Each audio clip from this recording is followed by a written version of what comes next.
hoje nós vamos falar muito sobre a paz, que deveria ser fruto da justiça. Quem sabe a paz um dia no Brasil vai ser fruto da justiça com J maiúsculo. E vamos falar também sobre corrupção, evidentemente, sobre combate à corrupção. Aliás, esses são os dois temas da importante campanha da fraternidade que a CNBB faz todo ano. Esse ano, então, elegendo esses dois temas, lembrando, CNBB é a Conferência Nacional dos Bispos do Brasil. Vamos ter 3 entrevistados hoje. O primeiro, nesse bloco, é exatamente o juiz Livingston José Machado. Ele é juiz titular da Vara de Execuções Criminais de Contagem. Grande prazer em tê-lo aqui conosco. Vamos discutir os temas da campanha da fraternidade. Vamos falar também de um gesto considerado por muitos operadores de direito de Minas do Brasil como um gesto muito corajoso que o juiz Livingston fez há algum tempo atrás, soltando presos num sinal de protesto. Participam do programa de hoje conosco Frei Gilvander Moreira, que é da Pastoral da Terra e da Igreja do Carmo aqui em Belo Horizonte. Grande prazer tê-lo aqui conosco, Frei Gilvander. Conosco também Maria Caiafa, da TV Comunitária, e uma das coordenadoras desse programa. Prazer novamente, Caiafa. E também conosco novamente Delzi Laureano, professora de Direito e inclusive também uma estudiosa do direito agrário. Inicialmente, doutor Livingston, eu queria que o senhor recordasse para nós aquele episódio em que o senhor soltou aí vários presos, porque a cadeia estava superlotada, porque não havia condições dos presos estarem lá. Então, para mostrar para a sociedade, para as autoridades que a situação tinha que ser resolvida, o senhor teria decidido soltar os presos. Eu queria rememorar esse episódio antes de falarmos aí da campanha da fraternidade. Ok, boa tarde a todos. Primeiro, um prazer, estar aqui para debater temas de tamanha relevância. Prazer é nosso. E segurança, paz, justiça são temas que há muito nos incomodam, né? Sim.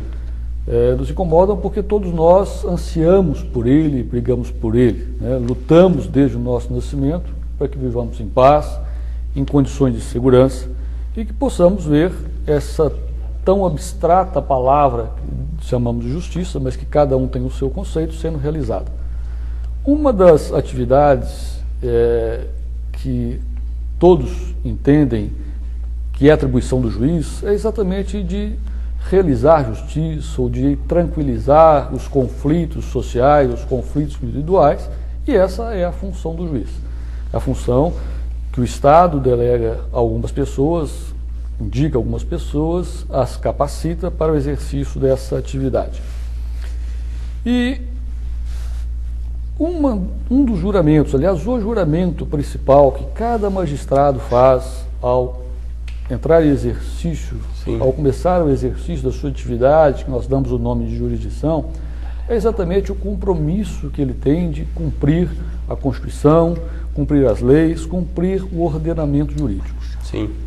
E esse também foi o compromisso que assumi há alguns anos passados, né, de que idade a gente não costuma lembrar muito, mas já há alguns anos passados, quando deixei a carreira do Ministério Público, aprovado no concurso público na magistratura, ao tomar posse como juiz de direito, jurei também, como todos os magistrados que hoje estão em exercício, fazer com que a Constituição, com que o texto constitucional fosse cumprido, com que as leis fossem cumpridas. Em 2005, em maio de 2005, depois de ser promovido de uma comarca onde permaneci trabalhando por 10 anos como juiz titular daquela comarca, assumi a Vara de Execuções Criminais da Comarca de Contagem, aqui da região metropolitana de Belo Horizonte, onde nós tínhamos e ainda temos a penitenciária chamada Nelson Hungria, ou a famigerada Penitenciária de Segurança Máxima de Contagem. Bom, diz a Lei de Execução Penal que as penitenciárias são destinadas ao cumprimento de penas no regime fechado, ou seja, presos que foram condenados a penas mais rigorosas são levados então à penitenciária. E lá, também na mesma comarca, em 2005, ao assumir aquela comarca, encontrei 6 unidades policiais, todas elas com cárceres, com celas, presos ali abrigados. A Lei de Execução Penal equipara as cadeias públicas ou as celas dos distritos policiais a cadeias públicas que são destinadas a presos provisórios, aqueles que não foram ainda condenados. Muito bem, qual é a situação que encontrei ali então em 2005? A penitenciária Nelson Hungria, destinada a presos condenados, nós tínhamos lá 286 presos provisórios, que estavam ali colocados em razão de uma política emergencial do então governo do Estado, em desativar as unidades prisionais de Belo Horizonte, da cidade de Belo Horizonte. O problema, aparentemente resolvido na capital do Estado, foi transferido para outras cidades. E Contagem foi uma dessas cidades que recebeu centenas, dezenas de presos. As cadeias públicas, as unidades prisionais das delegacias, então, foram abarrotadas de presos. Celas com 30, 40 metros quadrados, nós tínhamos 140, 146 presos cumprindo pena ali. Não podiam nem dormir todos ao mesmo tempo? Não, tinha que ser feito rodízio para dormir.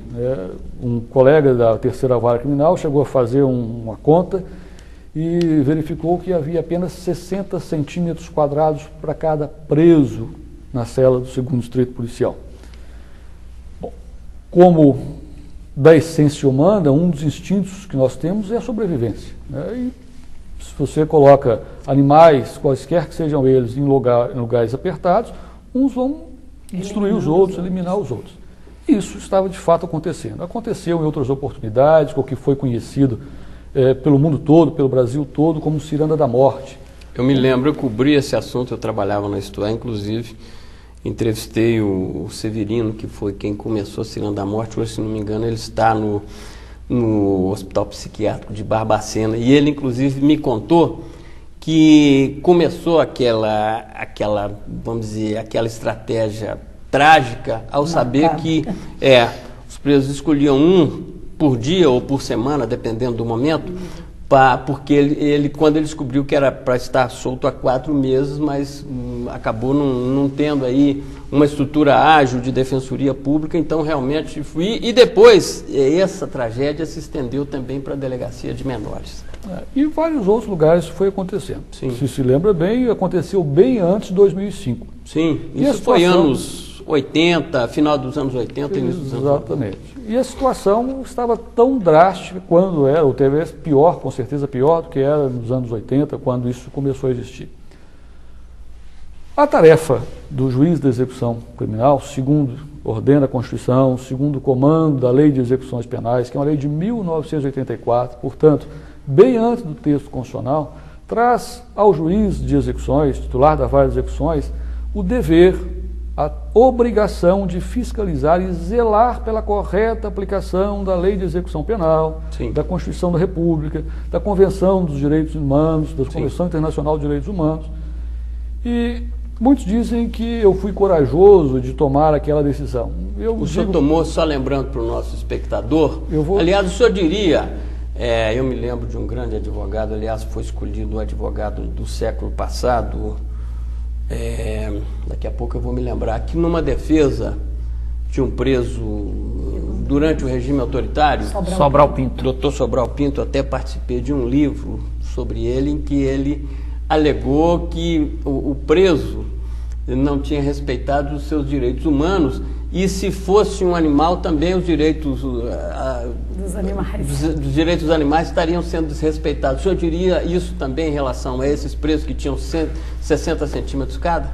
Sobral Pinto, o senhor repetiria, doutor por Sobral? Coincidência, né, foi o patrono da minha turma de formatura na universidade. Sim.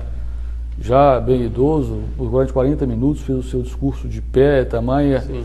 a paixão que ele tinha pelo direito e pela defesa das causas como Sim. essa. Ele disse que invocaria a proteção dos direitos aos animais para aqueles seres humanos. Sim. Nem como animais aqueles presos estavam sendo tratados. A situação era pior do que aquela que o senhor constatou nos Sim. anos 80. Nós tínhamos presos sentenciados ali que há 4 anos aguardavam a transferência para a penitenciária. Nós tínhamos celas da penitenciária, lugar destinado ao cumprimento de presos, sendo alojados presos provisórios, uma completa inversão de valores, uma completa inversão da situação legal. E essas